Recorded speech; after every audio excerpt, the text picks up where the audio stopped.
Assalamualaikum warahmatullahi wabarakatuh. Hai teman-teman, ketemu lagi dengan saya, dengan Mas Blogar. Nah, pada video kali ini saya akan buat tutorial yaitu bagaimana cara mensubmit model release atau biasa juga disebut dengan form property untuk foto atau bisa juga untuk gambar desain teman-teman.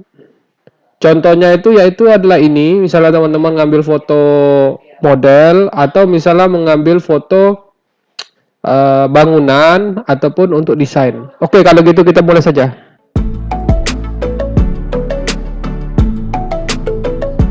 Jika teman-teman baru pertama kali berkunjung ke channel saya, yaitu channel Mas Blogger, silakan subscribe dulu dan aktifkan loncengnya, jadi teman-teman tidak ketinggalan jika ada info terbaru dari Mas Blogger.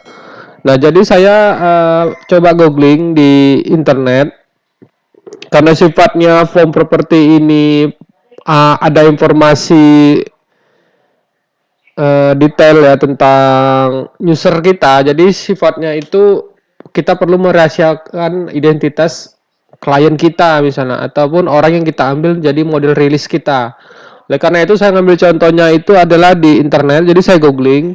Jadi setelah saya googling ternyata ada banyak sekali ya teman-teman untuk form propertinya. Misalnya itu form properti yang sering dipakai di beberapa microstock yang terkenal itu seperti di e-stock. Nah, ini contohnya di e-stock, kemudian di 123 RF dan Shutterstock. Nah, jadi apa sih kegunaannya itu form property atau model release ini?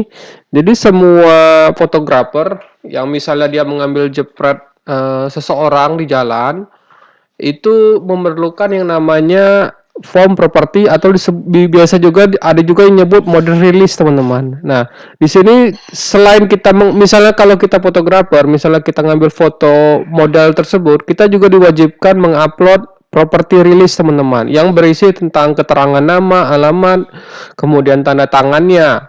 Tapi kalau misalnya itu adalah benda mati, misalnya ini seperti dibilang ini taman, mobil, binatang atau benda antik seperti keris, maka pemilik benda itu harus menyertakan nama, alamat, dan tanda tangannya. Jadi seperti itu teman-teman. Jadi tidak hanya benda mati tapi benda hidup juga. Kemudian di sini jelaskan apa itu properti release. Jadi misalnya teman-teman itu membuat ilustrasi misalnya gambar muka Obama atau mendesain gambar Obama. Nah, jadi selain membuat ilustrasi gambar wajah itu, teman-teman juga pertama harus membuat model rilisnya teman-teman. Nah, kan teman-teman kan nggak mungkin tuh minta izin dengan misalnya Obama. Nah, jadi caranya itu adalah pertama-tama teman-teman tuh harus melampirkan model rilisnya ditandatangani oleh sendiri. Jadi kita sendiri yang ngisi model rilisnya teman-teman. Kemudian juga kita memerlukan tanda tangan saksi. Misalnya kita melampirkan 2 orang saksi, misalnya teman kita lampirkan juga ke dalam tanda tangan tersebut teman-teman. Kemudian juga kita harus melampirkan sketnya, misalnya sket kita waktu membuat desain tersebut teman-teman. Misalnya kita oret-oret melalui kertas kosong yang isinya itu gambar sket kita, entah itu dari pensil atau dari menggunakan pena teman-teman. Jadi ini untuk ada 3 jadi teman-teman ya. Pertama itu adalah model rilisnya, kemudian hasil desainnya, kemudian gambar asli misalnya fotonya, dan sket kita. Jadi 3 ini harus dilampirkan semua teman-teman. Nah, ini adalah model rilis misalnya contohnya untuk 123 RF. Ini contohnya. Kemudian di sini ya ini e-stock, kemudian ada 123 RF, kemudian ada yang untuk Shutterstock. Nah, ini contoh untuk Shutterstock. Jadi setiap microstock itu beda-beda ya teman-teman cara memasukkan dan bentuk formulir ini, tapi intinya sama, masukkan nama, alamat, kemudian tanda tangan. Itu yang utama. Yang lainnya juga harus dilengkapi, misalnya nomor telepon, kemudian di mana kita tinggal, di mana negara kita tinggal, dan lain sebagainya. Nah, kemudian juga di sini seperti saya bilang di atas itu juga mencakup yaitu bangunan terkenal teman-teman. Nah, ini untuk yang saya ambil dari sumbernya dari situs ini. Kemudian sumber yang lain itu saya coba googling. Jadi kalau misalnya teman-teman itu bukan fotografer tapi seorang desain, seorang pembuat ilustrator atau pembuat ilustrasi.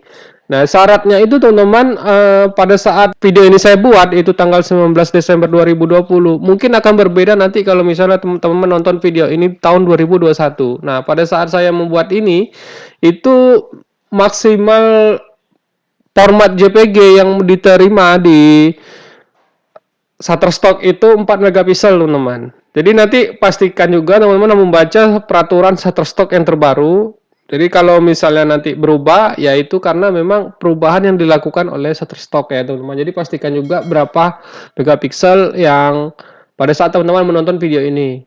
Nah, kemudian teman-teman juga harus menyiapkan juga file-filenya yang dibutuhkan. Misalnya tadi kalau misalnya fotografer kita cukup mengupload JPG tadi, kemudian form rilisnya teman-teman. Kemudian masukkan tag dan metadata yang sesuai. Nah, baik desain maupun foto ataupun video itu yang butuh juga yang namanya seperti ini teman-teman. Ada dua tipe kalau kita desainer itu. Ada yang freelancer itu tipe filenya ada sebagai foto, ada sebagai illustration. Kalau foto ini untuk fotografer, kalau untuk jenis-jenis macam-macam semua foto. Kadang untuk ilustrasi ini hanya untuk desain teman-teman. Contohnya ya tadi kita membuat desain rumah, mungkin kita membuat desain ilustrasi muka orang, itu masuk kategori illustration. Dan kalau misalnya, nah ini dia, kalau kita memilih komersial, nah kita harus memasukkan yang namanya model release teman-teman yang ini. Nah, tapi kalau untuk editorial kita tidak perlu memasukkannya teman-teman. Jadi ada kelebihan ada kekurangannya teman-teman. Kelebihannya kalau kita misalnya menjualnya secara komersial, jadi kita juga harus di sini dijelaskan kita juga harus menggunakan bahasa Inggris yang baik dan sedeskriptif mungkin. Masukkan keyword kalau bisa sampai 50 keyword. Nah, ini propertinya. Jadi untuk properti rilis, jadi hasil karyanya itu mencakup misalnya untuk gambar sketsa, kemudian sebagai membuat ilustrasi cat air, kemudian kita untuk lukisan, misalnya kita foto lukisan, itu juga butuh properti rilisnya, kemudian membuat tato, buat graffiti, dan seni pahat. Mungkin seni pahat di sini saya bilang ya, contohnya adalah misalnya seni memahat patung ataupun yang berhubungan dengan itu teman-teman. Nah, ini adalah contoh Shutterstock-nya untuk propertinya. Jadi bisa teman-teman pause dulu ini, nontonnya sampai habis. Ini contohnya saya ambil dari situs ini. Jadi silakan isi lengkap teman, misalnya nama teman-teman siapa, kemudian alamatnya di mana, kotanya di mana, provinsinya di mana, kemudian teman-teman tinggal di negara mana, kemudian tampilkan juga kode posnya, lampirkan juga nomor telepon teman-teman, kemudian email teman-teman, kapan pengambilan misalnya foto ataupun desain tersebut, modelnya ini apa, still atau video, kemudian ini tanda tangan teman-teman. Nah, di sini adalah tanda tangan misalnya kita sebagai fotografer atau juga bisa sebagai misalnya kita sebagai pembuat desainnya teman-teman. Kemudian kalau misalnya kita sendiri yang kita desain itu adalah kita sendiri, jadi kita buat juga sebagai untuk model rilisnya teman-teman. Jadi orang yang akan kita gunakan sebagai model rilis. Misalnya kalau kita tadi cuma hanya mendesain wajah seseorang, jadi kita hanya cukup melampirkan data kita lagi. Jadi samakan aja data yang ini, masukkan ke sini. Tapi kalau kita misalnya memfoto orang lain, jadi di sini datanya untuk data model kita gitu, atau data yang kita minta izin tersebut. Misalnya bangunan si A atau si B, ya itu kita cantumkan di sini teman-teman. Dan ini untuk sebagai saksinya teman-teman. Jadi saksinya masukkan di witness. Kemudian ini di namanya siapa, kemudian tanda tangannya siapa ini, kemudian juga di sini cantumkan tanggal pengambilan ini. Kalau bisa ini berarti sama persis ya teman-teman.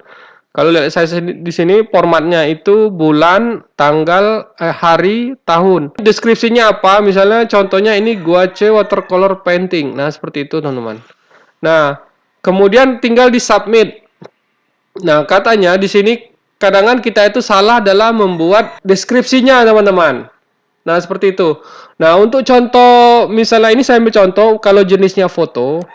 Jadi kan di sini bisa teman-teman lihat ada yang namanya foto. Jadi baik foto maupun desain itu teman-teman bisa saja tidak usah memerlukan form properti kalau misalnya teman-teman itu memilih yang bentar, nah ini editorial. Jadi teman-teman cuman memang editorial ini hanya untuk penggunaannya terbatas untuk kita pakai sendiri saja, bukan untuk dijual kembali. Tapi kalau misalnya teman-teman ingin penggunaannya lebih bebas, lebih enak, itu penggunaannya itu untuk komersial. Tapi ya itu tadi kekurangannya komersial itu salah satunya itu ini apa namanya harus melampirkan form property release-nya. Nah, di sini saya akan contohkan kalau misalnya teman-teman memilih yang editorial, gimana cara membuat deskripsinya, teman-teman. Nah, ini adalah contoh-contoh foto yang diambil secara editorial. Ini teman-teman, ini desain juga, desain dan lain-lain sebagainya. Nah, ini contoh saya contoh pakai keyword ini foto yang saya cek dulu. Nah ini contoh gimana foto yang sifatnya editorial, jadi harus mengikuti aturannya seperti ini teman-teman. Ini nama kota, kemudian ini nama negara, strip, kemudian nama bulan, kemudian tanggal pengambilannya, ini tahunnya, kemudian titik 2, kemudian ini deskripsi lengkapnya teman-teman. Nah ini harus benar semua supaya gambar kemudian ilustrasi ataupun misalnya foto yang teman-teman ambil baik itu tadi tato, graffiti, patung ataupun yang lainnya itu bisa diambil teman-teman. Nah ini kalau tipe foto yang sifatnya editorial. Nah ini teman-teman, editorial news only, editorial credit namanya ini teman-teman. Nah menurut saya ini saya aja dulu yang bisa saya buat. Semoga dengan ada tutorial ini bisa berguna buat teman-teman. Oke kalau gitu, kalau misalnya teman-teman ada pertanyaan lagi, silakan berkomentar saja di kolom bawah. Dan jika teman-teman ada yang kurang jelas, nanti silakan bertanya aja lagi di kolom komentar ya teman-teman. Dan jika teman-teman menyukai konten seputar microstock, itu saya sudah menyediakan banyak sekali tutorial seputar dunia microstock. Bisa dicek playlistnya yang berjudul ini teman-teman, microstock. Oke kalau gitu, sampai ketemu di tutorial berikutnya.